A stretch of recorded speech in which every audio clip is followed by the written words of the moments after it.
Shri George ജോസഫിലേക്കാണ് പോകുന്നത്.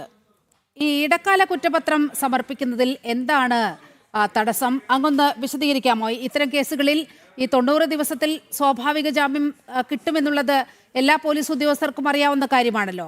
ഇടക്കാല കുറ്റപത്രം സമർപ്പിക്കുന്നതിൽ ഏതെങ്കിലും വിധത്തിലുള്ള ഒരു പ്രായോഗിക ബുദ്ധിമുട്ട് താങ്കൾ ഈ കേസിൽ കാണുന്നുണ്ടോ?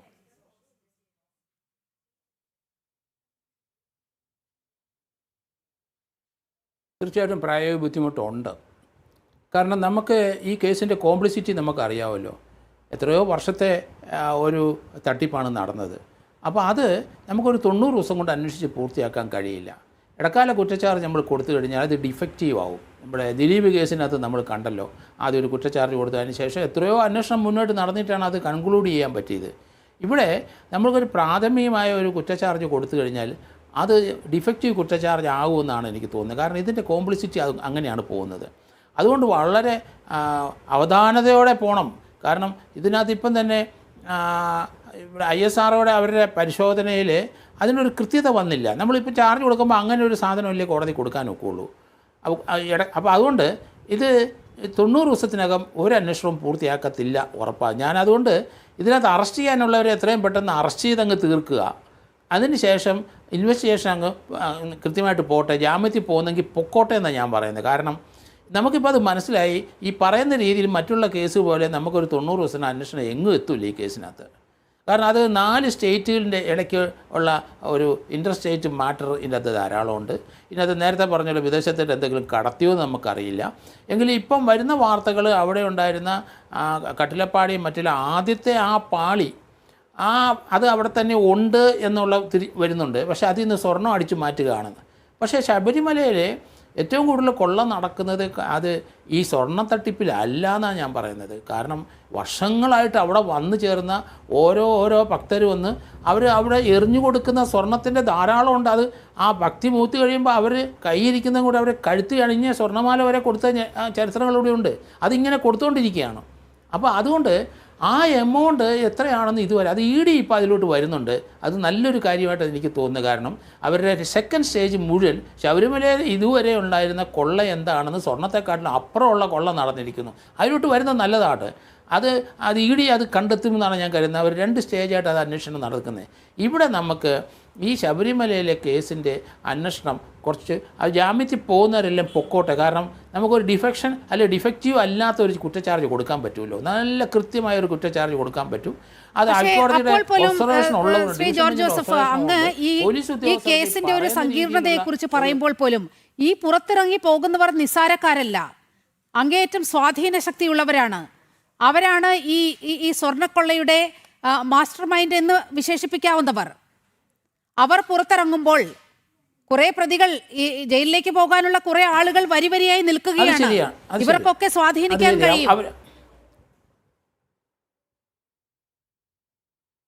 ആ ഒരു അപകടം എന്തുകൊണ്ട് SIT കണക്കിലെടുക്കുന്നില്ല? അവിടെയാണ് ചില രാഷ്ട്രീയ താല്പര്യങ്ങൾ ഇക്കാര്യത്തിൽ ഇല്ലേ എന്ന് പൊതുജനം സംശയിക്കുന്നത്.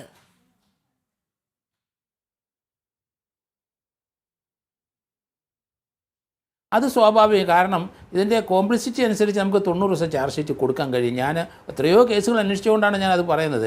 അപ്പോൾ അതുകൊണ്ട് SIT ഒക്കെ നമ്മൾ കുറ്റപ്പെടുത്തിക്കൊണ്ട് പറഞ്ഞുകൊണ്ടിരുന്നു. പക്ഷേ ഡിവിഷൻ ബെഞ്ച് ഒരു വാക്ക് പോലും SITക്ക് എതിരായിട്ട് പറഞ്ഞില്ല. നമ്മൾ ആലോചിക്കണം. കാരണം അത് വളരെ കീനായിട്ട് ഡിവിഷൻ ബെഞ്ച് ഒബ്സർവ് ചെയ്താണ്. അതേസമയത്ത് സിംഗിൾ ബെഞ്ചിനകത്ത് സ്വാഭാവിക ജാമ്യത്തിനൊക്കെ വന്നപ്പം അദ്ദേഹത്തിനറിയാം ഇത് ജാമ്യം കൊടുത്തു കഴിഞ്ഞാൽ കേസിന് ദൂഷ്യം ഉണ്ടാവും. അതുകൊണ്ടാണ് അദ്ദേഹം പറയുന്നത് ജാമ്യം കൊടുക്കുന്നതിന് മുമ്പ് ചാർജ് ഷീറ്റ് കൊടുക്കുന്നത് നല്ല കാര്യം തന്നെയാണ്. പക്ഷേ ഈ കേസിൻ്റെ ഇതിൻ്റെ കോംപ്ലിസിറ്റി നോക്കിക്കഴിഞ്ഞാൽ നമുക്ക് അത് ഒരു തരത്തിലും 90 ദിവസം ചാർജ് ഷീറ്റ് കൊടുക്കാൻ കഴിയില്ല എന്ന്. അതുകൊണ്ടാണ് ഞാൻ വ്യത്യസ്തമായിട്ട് ഇപ്പം സംസാരിക്കുന്നതിൻ്റെ കാരണം. അതുകൊണ്ട് നമുക്കൊരു കൃത്യമായ ഒരു ചാർജ് ഷീറ്റ് കൊടുത്തിട്ട് ഈ കള്ളന്മാരെ ശിക്ഷിക്കേണ്ടേ നമുക്ക്. അത് ശിക്ഷിപ്പിച്ചേ പറ്റുള്ളൂ.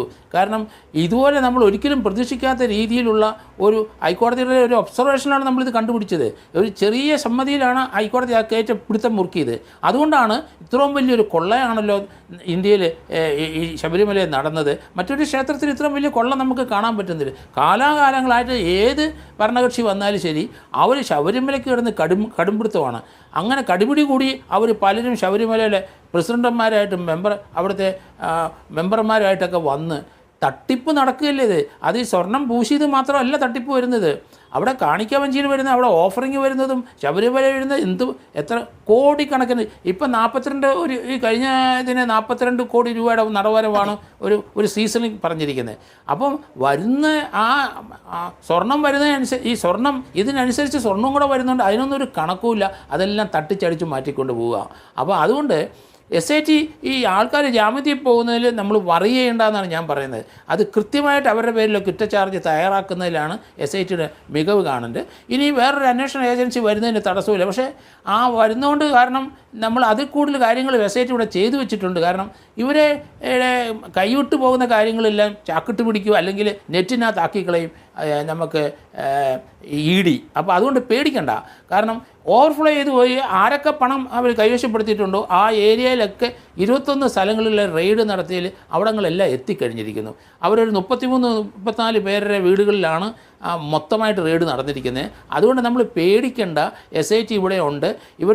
ഇവർ കൈവിട്ടു പോകുന്ന ഭാഗത്ത് സ്വർണം തട്ടിച്ച് പണം കൈവശപ്പെടുത്തിയവർ ആരൊക്കെയാണെന്നും അവരെവിടെയൊക്കെ സ്വത്ത് സമ്പാദിച്ചിട്ടുണ്ടെന്നും അവരെവിടെയൊക്കെ പോയി യാത്ര ചെയ്തിട്ടുണ്ടെന്നുള്ള വിവരങ്ങളിലേക്കൊക്കെ SIT വന്നു കഴിഞ്ഞു. അതുകൊണ്ട് അന്വേഷണം നല്ല ശക്തമായിട്ട് തന്നെ മുന്നോട്ട് പോകും. അത് ഏത് ഗവൺമെൻറ് വന്നാലും അങ്ങനെയൊക്കെ തന്നെ വരും. പക്ഷേ അതിനകത്ത് ഇനി ഇൻവോൾവ് ചെയ്ത് ജയറാമിൻ്റെ കാര്യം തന്നെ പറയുന്നുണ്ട്. ജയറാമിൻ്റെ ആ സ്റ്റേറ്റ്മെൻറ്റ് 2 പ്രാവശ്യമൊക്കെ എടുത്തെങ്കിലും ജയറാമിൻ്റെ ഒരു കുറ്റക്കാരനാണെന്ന് കാര്യം. ഒരു ഭക്തനാണ്, ശബരിമലയിലെ ഭക്തനാണ്, എല്ലാ അമ്പലങ്ങളിലും പോകുന്ന ആളാണ്. ശബരിമലയിൽ ഏതെങ്കിലും ഒരു വാതിൽപ്പടി ഏതെങ്കിലും ഒരെണ്ണം അവിടെ വന്നു കഴിഞ്ഞാൽ അയാൾ കുമ്പിട്ട് നിൽക്കും. അതുകൊണ്ട് അയാൾ എല്ലാ ക്ഷേത്രത്തിലും പോയി ചെയ്യുന്ന ഒരാൾ ശബരിമലയിലെ ജയറാം എന്നല്ലേ പറഞ്ഞു വെക്കേണ്ടത്.